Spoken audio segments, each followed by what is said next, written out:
So in this section, we are going to discuss about the challenges in embedded system design. So first and foremost, we have to consider about the design metrics. That is, depending upon these design metrics only, we have to understand that first of all, we consider what are our required design metrics. Keeping that in mind, we are going to design an embedded system, but still there are challenges. For example, some of the design metrics is being mentioned. Power dissipation, that is especially for battery operated systems such as mobile phone, digital camera, etc. The power, how much power it consumes or dissipate, that is going to be very important. So we all want a system where we need to less frequently recharge, isn't it? So that battery, if you are having a battery operated system, we prefer it that it should be recharged less frequently. Then another one is the physical size, that is how much space, physically how much space it is being actually consuming. Okay, that is the physical size, that's the number of gates which is being required. Or we can say the space, that is a RAM memory or the internal memory for running the software or for storing of the data or for the running of software and storing data, etc. Then another one is the prototype development. What we mean by prototype is that we will be initially developing a model prior to that of the actual model. So how much days or how much months it will take for developing such a prototype and making it available for the customer. And then manufacturing cost, that is a total cost, that is for manufacturing of each and every unit. And even the non-recurring cost, that is a one-time cost of testing the software, testing the hardware, debugging the software, etc. All those engineering costs. So remember that we have got many design metrics, some important ones are mentioned.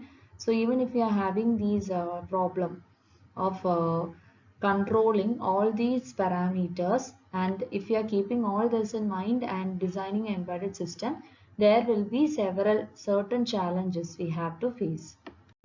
So first challenge is amount and type of hardware. So embedded system being application specific, we will choose only the required amount of hardware. So if we are going to use more amount of hardware, what will happen? System will become expensive. But if you are going to use too little hardware, then the system will be failing to meet the deadlines. That is, it has to meet several process, so it should meet the deadline. So actually this optimization of hardware, it means all these components, that is memory, RAM memory, flash memory, secondary memory. So if you are able to use less bus, or if you are able to use less ports or less interfaces, go on, prefer to use less hardware.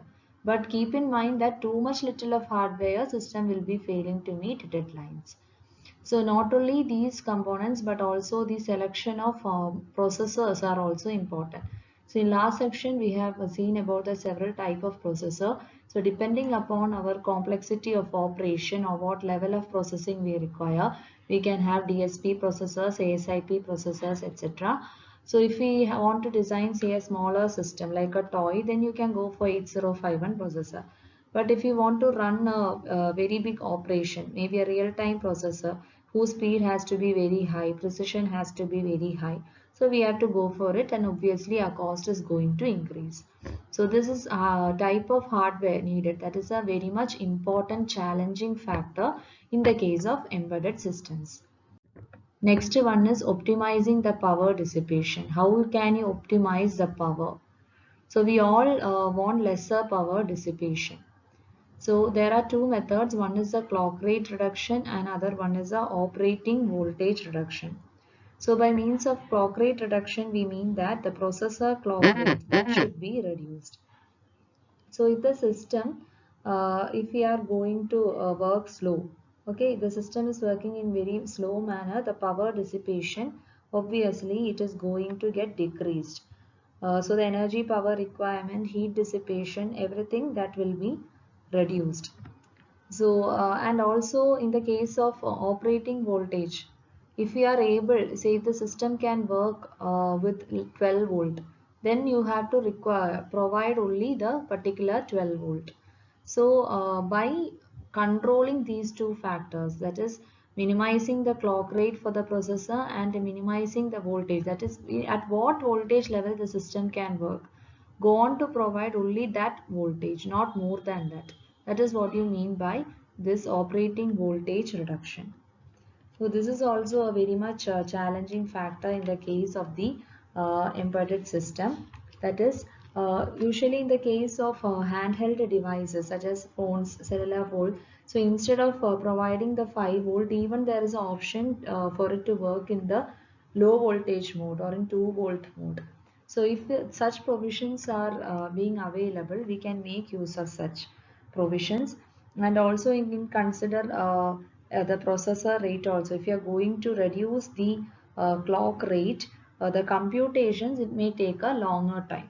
So take care that system has to work in a particular pace, but still the power dissipation should be kept low. So that is a challenge.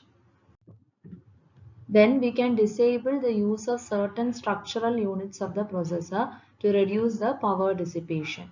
For example, the embedded system, it will be performing many types of applications, but a certain unit, it can be switched off when not required. Some examples are we can disconnect the cache memory when it is not required, or disconnect certain structure when the particular portion program execution. That is, example, you can consider the input output unit or display devices, timers. So all these say input output or display, all these need not work at all the time, or even timers. So that can be switched off. Okay, so we can disable certain units and save the power. Control of power requirement. Another example is by screen auto brightness control. That is, we know if you are going to have a brightness control, then again the power consumption, it can be controlled. So whenever that is possible, in order to disable certain state, we can do that. For example, like the cache disable, or even if you are considering the wait stop. Okay, if you are considering the case of microcontroller, there has to be some provision for executing the wait and stop instructions. One way is that we can have a wait and stop instruction into the software, or another way is that the system, it should be able to work in the low power mode in that particular state. So there are certain provision like the wait stop, cache disable instructions, etc. So these instructions, if they are present in the software also, if the system is able to work in the low power mode, then we can save the power.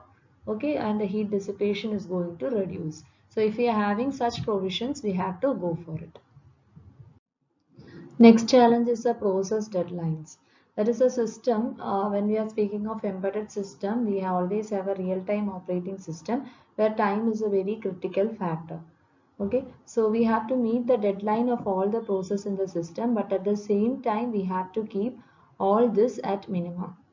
That is mainly the power dissipation, the cost, and also the clock rate, memory. So by keeping all these at minimum, still the system has to meet the deadlines for an embedded system, because real-time operation, it is going to be a very much critical factor. Next one is regarding the flexibility and upgradability. That is also a challenge.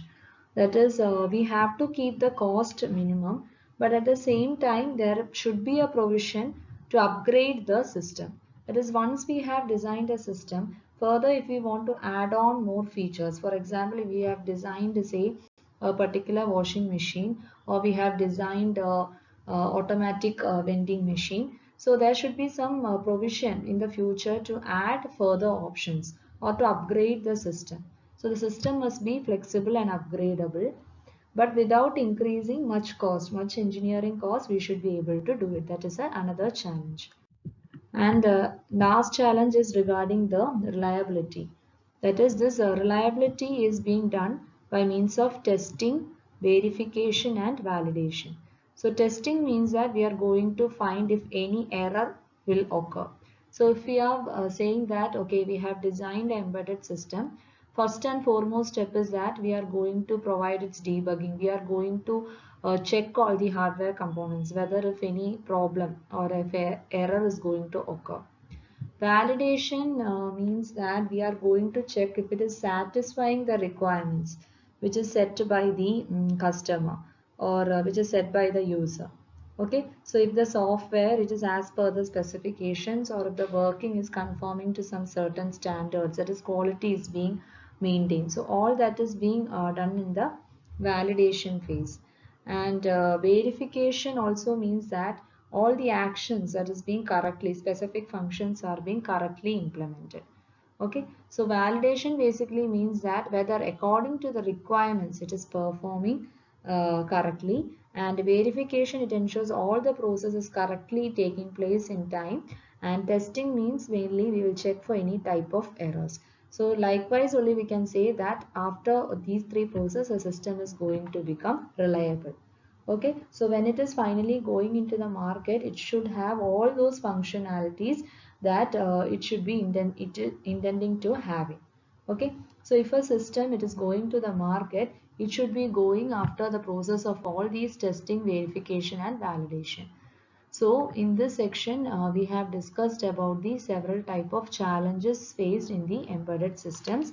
And first of all we have to keep in mind that we consider several design metrics and design a system, but even then there are many challenges which could be faced, and the most important ones are deciding about the type of hardware which is needed, and also optimizing the power dissipation and consumption.